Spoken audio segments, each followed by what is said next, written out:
The number of founders I've said, "You gotta crawl before you walk, before you run," to, it's a lot. It's a lot of people, and, everybody's like, "Well, why can't we just sprint right now?" And, well, because you haven't learned to walk yet. This notion that you sort of scale the system that's broken, Yeah. you end up with a huge mess.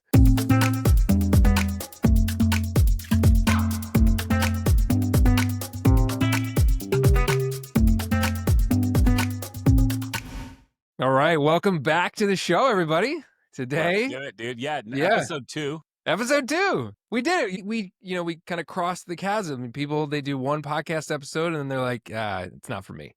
But we're Yeah, like, we're doing 2. we're actually gonna do 2, Yeah. and there might even be a third, and then you just one at a time. And so I think that it's funny, like the topic of this one being about hustle is also like you just got to take each step, and so it's like before you start to hustle, you got to kind of walk. And so I think this will be the first step of many more, ideally. The number of founders I've said, "You gotta crawl before you walk, before you run," to, it's a lot. It's a lot of people, and, everybody's like, "Well, why can't we just sprint right now?" And, well, because you haven't learned to walk yet. Yeah, a whole bunch of stuff that comes out when you said that, because now I'm like thinking and probably going to go way deeper than I should at this No, point. do it. But yeah, Do it. it's Go. this notion that you sort of scale the system that's broken, Yeah. you end up with a huge mess. Yeah. And I think like the number of times where I'm like, oh, I think I've got this right. Let's just go faster. And then you're like, oh, wow, now I've got this huge mess. And then you'd have to decide, is it worth cleaning up, or do you just completely like throw the whole thing out? Yeah. So I do think the crawl, walk, run could be another whole episode, but we'll This save one, we're talking about balancing health and hustle as a founder, and the idea that you cannot have it all, right? And so I think this is near and dear for both of us for probably different reasons. So maybe let's start with how you define the push and pull between staying healthy and going all in founder mode on whatever the startup, the thing is right now. Yeah. I think for me, the initial thing is just awareness. Like, I'm 47. When I was 27 and probably even 37, I didn't have the level of awareness that I have now about the cost of sort of being in one mode or the other, or even that I was in one mode or the other. I think there was only in my mind like a single gear, and it was like overdrive and constantly, over revving, overrunning. And now, being a little older, but also, probably unable to shift into the gears that you could shift in when you were 27 and recover the way you could recover. You're a lot smarter about that. And I think that smart starts with awareness. And so once you kind of define that awareness, you're like, oh, okay, you can actually sort of decide what you get to focus on when, and also that you're, balancing that, because there's only like a fixed amount of like effort that you can put against any one topic. Again, I vividly remember like the kind of work that got done kind of post midnight on those crunches, that sometimes it would be a week or 2 or a month later, you'd go back and be like, wow, what was I thinking here? This is a mess. But that even didn't click in enough for me to be like, wow, we should stop doing things that late at night, or my zone of like genius is definitely, I'm a morning person. So I wake up early and grind. And I think you are similar in that sense. 100%. And so I think, yeah, just didn't realize it. And I think now not only realize it, just like, well, and it was funny. One of my daughter's teachers in high school was like, hey, if it's like 8, 9, 10 o'clock at night and you're still working on this thing, like, you're actually just go to bed. Like, I would rather you not do the assignment and come in and tell me you need another day. And it's funny. I'm like, man, I wish a high school teacher would have told me that. Cause I definitely didn't figure that out until, late into my 30s. I mean, it's interesting, right? Because like for kids, we're supposed to wake them up and send them to school at like a very early hour when they're not at their best and they need even more hours of sleep. And I think like I don't drink caffeine after a certain hour because like I don't want to mess with my sleep. And like that's very different, like the way I think about health and hustle now than I did before. But all of it ties back to like, I'm a founder. I'm building something really important. I'm pouring all of myself, all of my energy into this. What are the trade-offs? What am I not? Yeah. Why do you think so many founders struggle with this balance? I mean, you've probably talked to more companies over the past 10 years than even I have, in terms of like different phases, different journeys, different sort of types of founders. And why do you think so many people struggle with this? I think there's this like fallacy that I can just run really fast at everything all at once. Like founders are like, I am superhuman and the laws of physics don't apply to me. I don't need sleep. I don't need to stop and eat that meal. My family will be there whenever I stop working. Like, it's all going to be fine. I'm just going to run really fast and, break things in the tech startup sense, but like the reality is that you're actually breaking stuff. And like between breaking your own body, your own mind, your kind of support system, like there's a bunch of casualties. I think the reason that founders struggle with this, and I did a podcast with a buddy of mine who's a founder who talked about this, like there's a lot of like ego and hubris tied up in the idea that like, well, this is like I'm building this thing and it's my identity and like it cannot fail. And so I just have to throw myself at it as hard and as fast as I possibly can. And it's going to all work out. And like the odds are actually against you on that front. And then on top of that, like what is the collateral damage of you neglecting all these other things? No value judgment there. Just like these are just facts. Like you cannot do everything all at once as fast Yeah, as you can. there's definitely a cost. And then, kind of deciding which one needs the most focus and then how are you going to show up for that, right? And I think part of these things is like, I think the other thing is that it's really, really hard to spend an unlimited amount of time on any one of them and see any kind of results quickly, right? Like, like, hey, I'm just going to be like, okay, I'm going to do my health for like 3 days straight. Well, there's only so much you can do in 3 days that you'll have impact, or I'm only going to work on the business for 3 days and just pull three all-nighters and solve. Again, only so much you can do. And so I think that's the other realization, is that the awareness of like, what's the actual sort of effective dose that you can put in on any one of these given things? And then what are you optimizing for, right? You only can put so much effort against any one of your priorities, but knowing that if you have to put at least some effort against it, knowing what's the best effort to do for that day. So it's like, hey, I don't have a lot of time today. I haven't moved all day. I've been at my desk, doing emails or on calls. I should take my next call on a walk, right? Or I should just get outside and do a couple laps around the block because I literally haven't left, my office all day. And so I think those kind of things and being aware of that, and whether you're using a Whoop or Yeah. Apple Watch to It track tells it you to doesn't stand really up. matter. Yeah. You just got to check. Go move your body. And I think you can extend that to something else. It's like, all right, I've been working nonstop, but like it's kid bedtime. I'm going to pause. I'm going to go help, put the kids down, read them a book, whatever, if you're in that phase of life as I am. And then you can come back to it. Kids are asleep. Okay. You can pop the laptop back open if you have to, but it's that context switching and being able to turn it off, right? And modulate yourself between things. You don't just have to do the thing. Like you said, these like 3-day sprints, and then it's like everything will be fixed. Impossible. And then also balance, like I have like a daily stand up with my wife, like check in, like what's the thing I need to know about so we can be aligned when the day ends and we're moving into the next thing. And ultimately, like I said a minute ago, how can I help at bedtime, but then maybe pivot back into like getting the stuff done that kind of slipped through the cracks over the course of the day. So this phase is like little kid in it, have to pay attention to what the little kids need, and then also try to find time to run a business and help a bunch of other founders. So I think that's a slightly different phase than where you're at. I'm gonna hit you with something else though. Give me like the Kevin update. Major wins, surprising challenges, like stuff that's going on right now for you in whatever phase you're in. Yeah. So I think on the health side, I think, I set a goal to like, I've never been like a You're in your skinny eat, pray, person. I love like low phase. body You're just fat. So like you're I've just set a goal for this year to get below 15% and try to have visible abs. And so I'm at like 15.6. And so I'm like, getting close, and we've you're got on your 9 way. months left. So feeling strong about like that as a goal. And then it's like, well, is the new goal 14, or like what is the percentage And you that's need like a stretch healthy and goal. correct? But I think that from a health perspective has been like a good longitudinal goal that's like, okay, yeah, you had a cheat meal or you ate dessert or something you shouldn't have, or like ideally not for the diet, but it's like, hey, does that play to the longer term trend? How do you balance that out? And I'm addicted to fasting. I love like intermittent fasting, and like it actually gives me energy. And so I think for that phase of the health thing, I'm in the like, hey, how do I create long-term sort of health with a minimal amount of effort, like spending probably 80% of my effort on nutrition, honestly, and, less than 15, 20 minutes a day in sort of like focused exercise. And then I think on the work side, in process of starting a few new companies. And so I think as those sort of develop, have had a bunch of kind of recent customer wins that have been pretty exciting, where, we've got design partners set up for a couple of the companies, and like seeing that sort of accelerate to a point where it's like, wow, that we're getting like stacking design partners on top of each other and saying like, okay, that's pretty cool. And we're starting to see that sort of shared learnings between the different efforts that are coming on, but also like it's an early enough stage where none of it's repeatable. And so I think when we talk about phases, like on the business side, like very few things that I do every day are repeatable. Like it's different problems, different clients, different challenges, You have a different day every day. Yeah, this morning was like figuring out some bank that wasn't set up right. And then another day was like 83 Bs with one of the company's stock. And then, another one was like, hey, how do we, get access to a client system to get the data we need to move forward?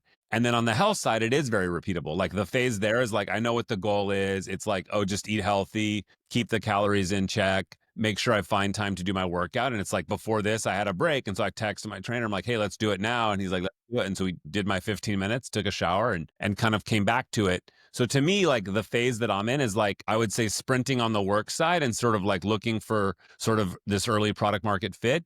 And then on the sort of fitness and relationship side, it's like, hey, we've got a routine. Like I literally have this habit tracker on my app phone that's like, did you take your vitamins? Did you work out? And, at least 3 days a week, did you spend, a couple hours with the family without your device? Like, because it's like, hey, You're in it and back you're to habit zero. stacking and you're Yeah. doing it right, and, like, you've got a system and you're putting in the reps with the health, and you're in this, like, foundational building phases with the companies, which is, like, way more all over the place and, like, what is the next problem I gotta solve? Whereas, like, fitness, you're like, "I know exactly what I gotta do. It's the same thing I Yeah. did yesterday, and I gotta do it again." Like the way I was thinking about it, like there's no habit tracker for what I'm doing at work today. Cause like there's not enough repeatable even things, right? Like other than showing up and looking an email and trying to figure out what the next thing is, the habit is sort of attendance and sort of, competence versus like the fitness or relationship stuff where it's like, hey, I've kind of got a plan.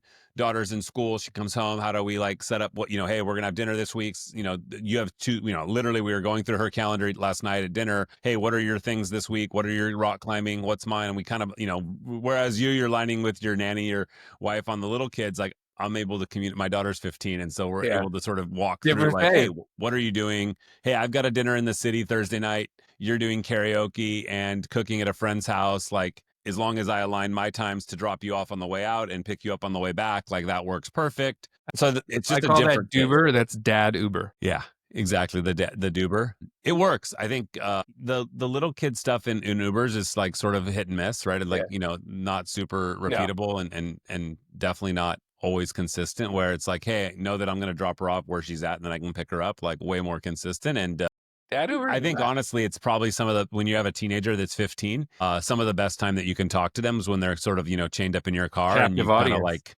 you have full attention for the next 14 minutes of driving or whatever that commute ends up being. "Please give me 5 stars." And she's like, "No conversation, please." Yeah, yeah. I want the quiet button flipped on. So yeah, you don't get quiet mode. So maybe coming back to this like, concept of phases. So I'm in little kid phase. You're in a different phase. Maybe for people listening, like how should folks think about identifying the phase they're in, and then modulating that like hustle plus everything else to kind of tackle the work at hand in the true spirit of founder mode. Yeah, I think, I mean, again, my 27-year-old self would have answered this question very differently, where it's like, hey, just focus on the one thing and go do that thing if that's work or whatever.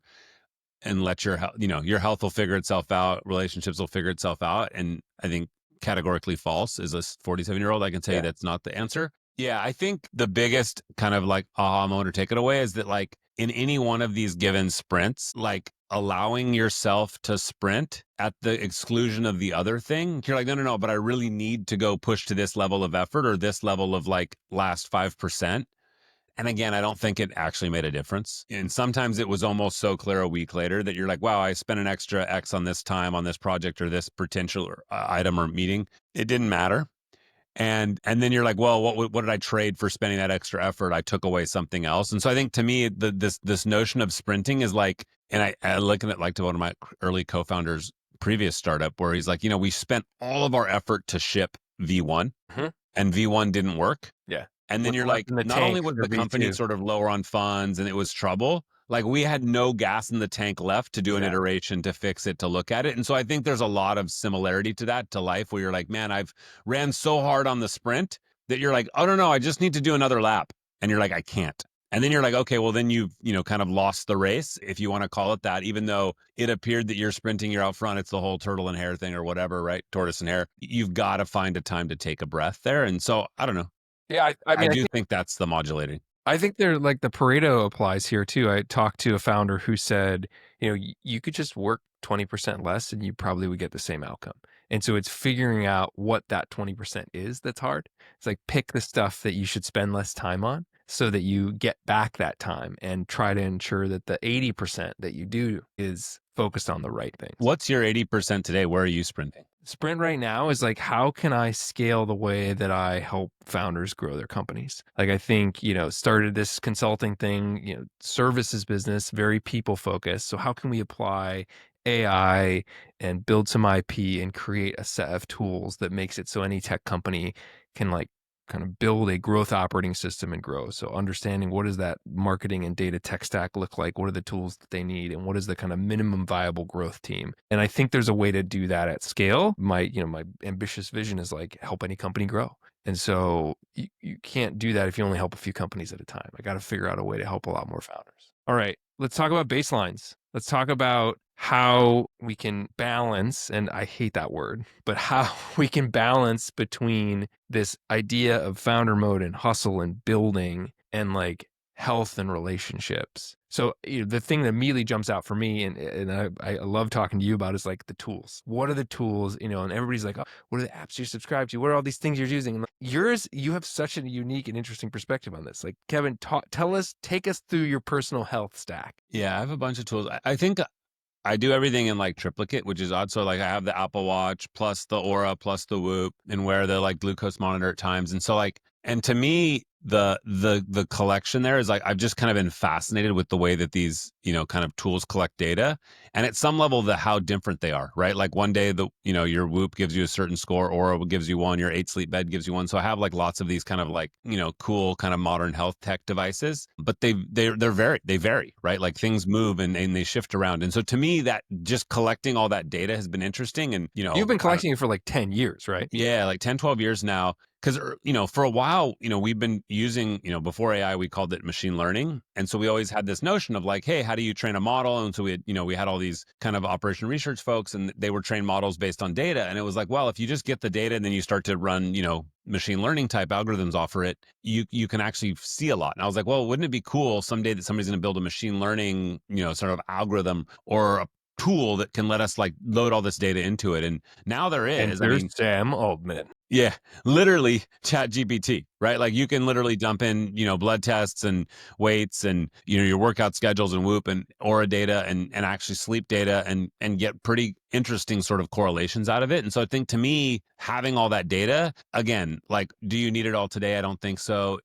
Could it potentially be useful? Maybe. But to me, that health stack of having that data, having a sort of wide blood panel that you take just to say, hey, I know a baseline of what's possible. And so to me, when you say, hey, what's the baseline for health? I sort of have that data now because I've tracked it for so long. And I also can sort of figure out like, oh, when you start to see this thing creeping up, like, your weight creeping up as an obvious one, or, sort of some of your blood markers creeping up, you're like, okay, probably should tighten up the diet, probably should, adjust that. And so at least for me, that's made it a lot easier to make decisions on how much to spend on health or when to say. It's like, whoa, like, hey, I'm running at this weight. That's 10 or 15 pounds higher than, sort of when I'm, kind of quote on my ideal weight. It's time to kind of rein it back in, and then knowing what reining it back in means, right? Hey, eat more of this, eat less of that, right? I mean, kind of the obvious stuff. Don't have alcohol, don't no sugar, all that, cut back carbs, those kind of things has kind of made a difference for me. And again, weirdly, like, I obsess about the health stuff to a potentially unhealthy degree now because I've realized like the Achilles thing, I think, was the hugest trigger in my life where it's like, dude, Right. you can't walk for 3 months. Yeah. Like, Time to make a change. yeah. Yeah, I think And you I have don't the think you're time. obsessive in an unhealthy way. We're not talking about Brian Johnson level "don't die" here. Like there's a level where like it's all consuming, it's all you do. I think the funny story for me that I would love for you to tell is the day that I met you. You took out your phone and we're at a restaurant. And what did you do to decide what you were going to eat? Yeah. I just took a picture and then I was like, hey, what should I eat to hit my macros? Because a lot of And who times, did like, you ask that question to? chat. Yeah, I ChatGPT. literally just took a picture with ChatGPT. I have a folder called Health that's got a bunch of my macros. It knows what blood tests. It knows my goals are to lose, body fat and all that. And it was like, hey, you should order, this thing. This is the smoothie you should order with this protein and, this nut butter add-on, right? And it literally just figured it out. And it said, if that's what you want. Now, if you want a more fulfilling option, go get the bowl rather than the smoothie. Yeah. And to me, it's been a pretty sweet way to do it. And I think, order steak and chicken without the vegetables and, hold the potatoes, right? Like, Yeah. again, There's a it million takes apps though away that that. you could subscribe to and try to do all the calorie counting and everything. And I think at its simplest, everybody can go and go to ChatGPT for free and just, share as much of your personal data with it as you can, or just describe your goals. Hey, this is what I'm trying to do. This is how much I weigh. This is how much weight I'd like to lose. These are the macros I'm trying to hit. Oh, I have high cholesterol, and it'll come back and it'll, you take a picture of a menu. It's like, well, the low cholesterol option for you, that's, high protein, low sugar, good amount of fat for you. It's this option, and that's Yeah. amazing. It's great. And I've done it with restaurant names because Yeah, if it's a common enough reference, you just type the restaurant name in and the it can just city. go look up the menu for you. It knows what the menu is, Yeah. or it's seen the Yelp reviews or whatever. So it is kind of the cheat code. And I think, I know when I came and visited you in Orange County, like we did a workout and like, where did that workout come from? Yeah, exactly. I mean, same thing. And it was inspired by you. I started asking ChatGPT to build me workouts based on, my kind of fitness level and goals. And I said, I think my original prompt was, you're the best, you're the top personal trainer and nutritionist in the world. Ask me a series of questions to understand my fitness level and goals, and, build me a training and nutrition plan. And that's how my little fitness and diet, conversation started. I'm not as sophisticated as you. I didn't build a project. I just have this like long running conversation where I'm just like, all right, build me another workout. Here's what I'm going to do today. I can go to the gym, or I can use this, Peloton at home. Like, what should I do? It builds workouts that actually kind of kick my butt and are hard. And how about switching gears a little bit, like thinking about maybe relationships, Jason? Like how have like, you've kind of kept your relationships from falling apart when your head's down, like working on a launch or working on a big project. Like what's sort of been your, kind of approach to managing that? We've talked a bunch about health. Well, I think what's fun about our conversations in this podcast is like we're trying to say the quiet part out loud, which is the truth is like I did a bad job. Like there's been many a times where I haven't done a good job of managing relationships while also shipping an important launch, being a part of a startup or whatever it was to get to that big milestone or that big moment. But I think what I've learned from all that is far more important, which is if you're in a relationship, you have a partner, you have kids, whatever it is, there are people counting on you to be somewhere at a specific time. Like, one, you got to pre-negotiate what you're going to do and when you're going to do it. You can't just operate like if you're a lone wolf, you're a single person. I think Brian Chesky said something about like being a founder is incompatible with like having a partner and having a family. And like maybe that's true. I think there's certain aspects of it that it's definitely true. But I think if you are partnered and you have this like, these responsibilities, these other people depending on you to show up, then it's saying, hey, I'm gonna miss this thing that we always do on this day of the week because I have this trip I have to take, or I have this thing that I'm doing, this launch that's really important. I'm gonna be working late that evening, and having that conversation before it happens. If you're in the moment and you're like, hey, I'm gonna be late, like it's too late. You're already letting somebody down. So like better to get in front of it. And then, I think equally important to kind of pre-negotiating it is having the bigger conversation with family and with the people who are care a lot about you so much that they do care if you show up or not, to say like, hey, this is what I'm doing right now, and it's this crazy sprint. And like I'm going to be in it for a minute, and I just, I need extra support. And a lot of times the people, there's like a Dr. Seuss quote, the people who mind don't matter and the people who matter don't mind. And so finding those people in your life who don't mind that you're doing something that's really important to you and just want to show up and support you. I think if you have that kind of support system around you, it's going to be okay. And you'll find that there's certain people in your life that just aren't incompatible with you doing this really hard thing and being a founder. I mean, looking back, what would you have done differently to protect those relationships? I mean, I think it's impossible to kind of do everything right on this one. There's the juggling with the glass balls, and some of them are rubber and some are glass. And like if you drop a glass one, it breaks. And so I think I've broken many a glass ball over the years. And then there's like we talked about earlier, the cleanup work and the repair you have to do. But I think to the extent that you can kind of cobble together all the things we're talking about, create systems for yourself to make taking care of yourself and the people you care about easier. Maybe use those ChatGPT reminders to like send a thoughtful text to your wife, like, go pick up some flowers, do something to like show up in a way that the person who cares about you cares about. And then also being over communicative, like don't go dark, don't ghost, be someone who can be truly present even when you're not present, which is really hard. And like I say all this with the scar tissue to go along with like the many nights where I wasn't there and the things that I didn't do.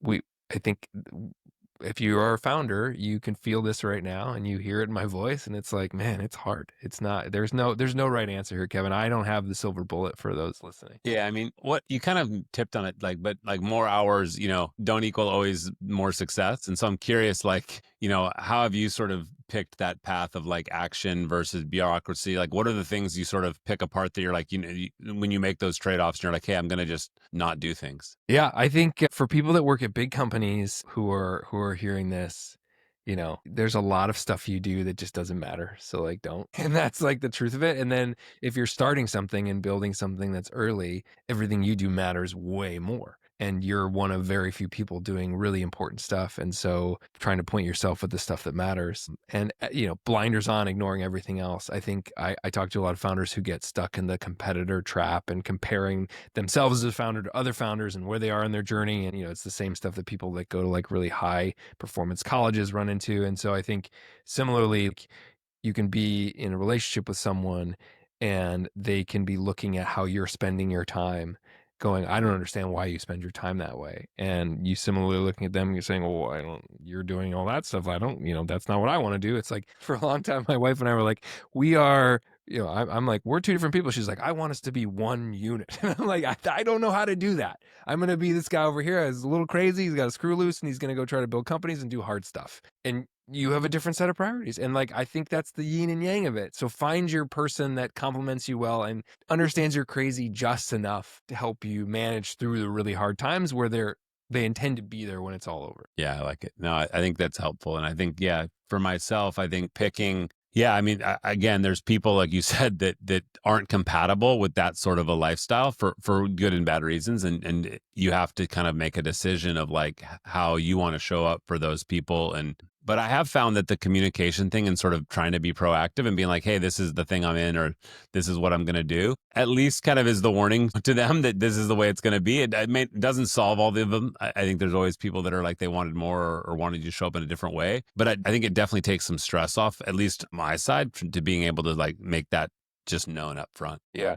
I think we should just name the fact that like being in a relationship, let alone starting a company is hard. So like for everybody out there who's like, yeah, I just got engaged and also I just raised my first seed round. I'm starting a company and we're thinking about having kids. Like, whoa, that's a lot of Yeah. things. Like if you can think about phases, if you can stagger some of this stuff, definitely try to do it. Yep. No, for sure. Yeah. I think trying to stack a lot of those things in once, like, yeah, a lot of glass balls, So many glass balls. and they're Just early, right? glass And everywhere. then there's more fragile when they're, they haven't built up scar tissue or sort of like you haven't put, time under the curve to sort of like put that resilience in place. So you're an engineer. Can we figure out like carbon fiber balls? Like how can we do this better, right? Yeah. Yeah. Or put them in the big bouncy pit or, Kevin, another one in the books, episode 2. If you had to sum it up, what was the big kind of takeaway or takeaways from today? yeah. So I mean, this first kind of notion of like, you got to find a way to balance your hustle and your health. And so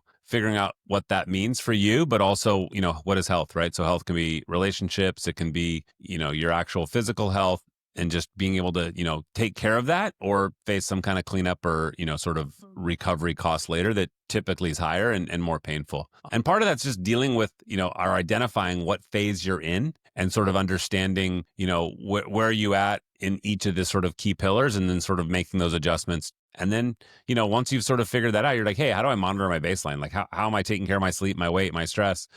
Look for ways to sort of identify or catch burnout before it's like, wow, it's too late. I can't get out of bed this morning and I'm super depressed. And you're like, oh, I could have caught that 6 months ago when I started to like eat unhealthy, stay up late, not sleep enough. And it sort of compounded on me. AI and tools, we talked about a bunch of those. ChatGPT is just literally the sort of like wonder knife of this, the Swiss Army knife of fitness and nutrition and habits, and literally can be your coach for anything for free, or you can pay the $20 and get a little better support. But yeah, I think that sort of will give you the data. And then it's just a matter of that communicating that, setting boundaries with your people around you, people at work, and sort of understand, hey, I got kid duty between, 4 and 7, or I do my kids, dinner time and bath time at, 6 to 8, and I'm just going to be offline and unavailable. But, hey, I'll check email afterwards, right? So it's really simple things that you can just get ahead of. So people aren't like, man, this guy hasn't called me back in 3 hours. And it's like, well, no, I'm like this. I'm locked in on a different priority. And then, how do you prioritize that impact, right? So how do you spend the right amount of hours to sort of get success in each of these pillars is something that I think we've both seen, pay dividends over time, because it allows you to be sustainable, start small, find those consistent sort of repeatable actions that over the long haul you can really move forward with. So that kind of sums up where we hit it for today. Put in the reps, put in the reps. All right. So next time, episode 3, we're gonna interview an extreme example of founder mode with a one-person startup who is vibe coding his way to $1 million of annual recurring revenue, or ARR, as I'm hearing the kids call it. You ready for that, Kevin? I am. I think it's great. And so I think if you're interested in that, or you liked this, please, throw us a subscribe, throw us a thumbs up, wherever you get your podcast, give us that review, 5 stars for the win. And yeah, I think it'll be a really strong sort of, episode. And hopefully you enjoy the rest of them, and subscribe to our newsletters. Find us on social media. We'll have the links in the description, and we'd love to, have you be here. Thanks everybody for listening. Appreciate your time. You can't do it all. So do what matters and know what phase you're in right now. See you next time.